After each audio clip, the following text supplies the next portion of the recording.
नमस्कार, आप देख रहे हैं सिटी पोस्ट लाइव। मैं हूं रिया रजक। अब अपराधियों पर से पुलिस का खौफ बिल्कुल खत्म होता दिख रहा है। मंसूबे इतने बड़े हैं कि अपराधियों ने घर में घुसकर किशोर की गोली मार करके हत्या कर दी है। इस बड़ी वारदात पर बात करने के लिए हमारे साथ मौजूद है सिटी पोस्ट लाइव के chief editor Shrikant Pratyush sir. Sir, क्या है ये पूरा मामला, बताइए। देखिए, पटना से सटे बाढ़ में घर में घुसकर शूट आउट को अंजाम देने की वारदात है और ये बहुत चिंता बढ़ाने वाली वारदात है। वैसे भी बिहार में अपराधियों का हौसला बहुत बुलंद है और ऐसे में पटना जिले के बाढ़ से खबर आ रही है। अपराधियों ने घर में घुसकर किशोर की हत्या कर दी है और बाढ़ थाना क्षेत्र के लालबागी गांव से खबर आई है। बताया जा रहा है कि प्रेम प्रसंग में घटना को अंजाम दिया गया है और किशोर का किसी लड़की के साथ प्रेम प्रसंग चल रहा था, जिसके कारण देर रात उसकी गोली मारकर हत्या की गई है। इस घटना के बाद इलाके में काफी तनाव है।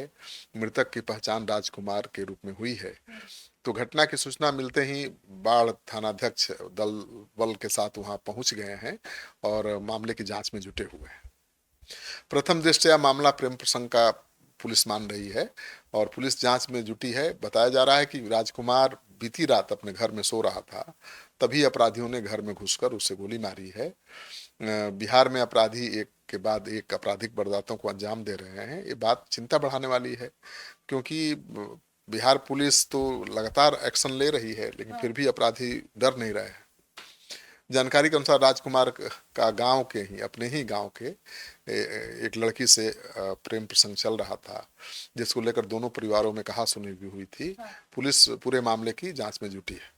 तो मतलब हाल के दिनों में काफी ज्यादा ही मामला आ रहा है प्रेम प्रसंग का। तो इस पर क्या लगता है आपको, मतलब कि क्यों हो रहा है ऐसा? देखिए, प्रेम प्रसंग के मामले में अगर किसी की हत्या हो जाए, भूमि विवाद में किसी की हत्या हो जाए, तो उसके लिए आप पुलिस को दोषी नहीं ठहरा सकते हैं। इस तरह के आपराधिक वारदातों पर पुलिस कैसे रोक लगाएगी? पुलिस को क्या पता है कि प्रेम प्रसंग में कौन किसकी हत्या कर देगा? भूमि विवाद में आपस में बहस कर रहे दो किसान कब एक दूसरे का गला काट देंगे, कोई नहीं कहीं जानता। ना कहीं तो ये लग रहा है कि मतलब लड़की के परिवार पे ही शक जाता है। बिल्कुल, अब तो प्रेम प्रसंग में हत्या हुई है तो संदेह के घेरे में तो लड़की के परिवार वाले ही हैं और शव को पोस्टमार्टम के लिए भेज दिया गया है और पूरे इलाके में कोहराम मचा हुआ है। तो लोग सवाल कर रहे हैं कि भाई आखिर ऐसी वारदात को अंजाम कैसे दे दिया? क्या जो विवाद चल रहा था प्रेम प्रसंग को लेकर दो परिवारों के बीच, पुलिस तक नहीं पहुंचा था? अगर पुलिस तक पहुंचा होगा और पुलिस ने कोई एक्शन नहीं लिया होगा, तब तो पुलिस दोषी है। लेकिन अगर पुलिस के संज्ञान में प्रेम प्रसंग का मामला आया ही नहीं और हत्या भी हो गई, तो इसके लिए पुलिस को हम दोषी नहीं ठहरा सकते हैं। लेकिन जिस तरह से शूट आउट की वारदातें हो रही हैं, आम जनता के बीच तो दहशत और भय का माहौल पैदा हो ही रहा है। मतलब हत्या जैसी वारदात जो है काफी ज्यादा हल्की हो गई है आजकल। मतलब किसी को भी कोई मार दे रहा है, कुछ भी कर दे रहा है। हाँ, आपराधिक वारदातें बढ़ी हैं, लेकिन ज्यादा आपसी रंजिश में हत्याएं हो रही हैं, भूमि विवाद में हत्याएं हो रही हैं, प्रेम प्रसंग में हत्याएं हो रही हैं।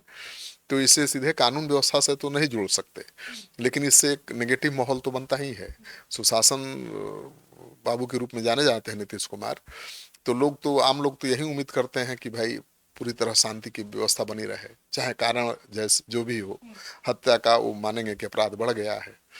तो लोगों को भी समझना पड़ेगा कि इस तरह की वारदातों को रोकना बड़ा मुश्किल है। हाँ, वारदात होने के बाद पुलिस कार्रवाई न करे, तब सवाल उठेगा सुशासन पर।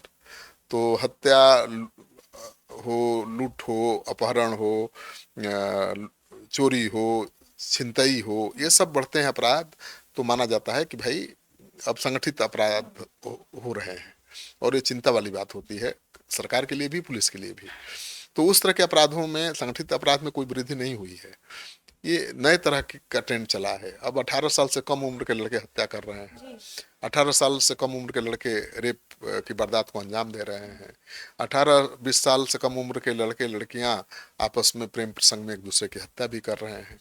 तो अब पुलिस मामले की जांच कर रही है, देखिए सच्चाई सामने आएगी। जैसा कि आप सुन रहे थे हमारे डिबेट को, इस घटना से इलाके में पूरी हड़कंप मच गई है। आगे देखते हैं कि पुलिस क्या कार्रवाई करती है और मामला कब शांत होता है। तो फिलहाल इस डिबेट में इतना ही। बने रहिए सिटी पोस्ट लाइव के साथ। धन्यवाद।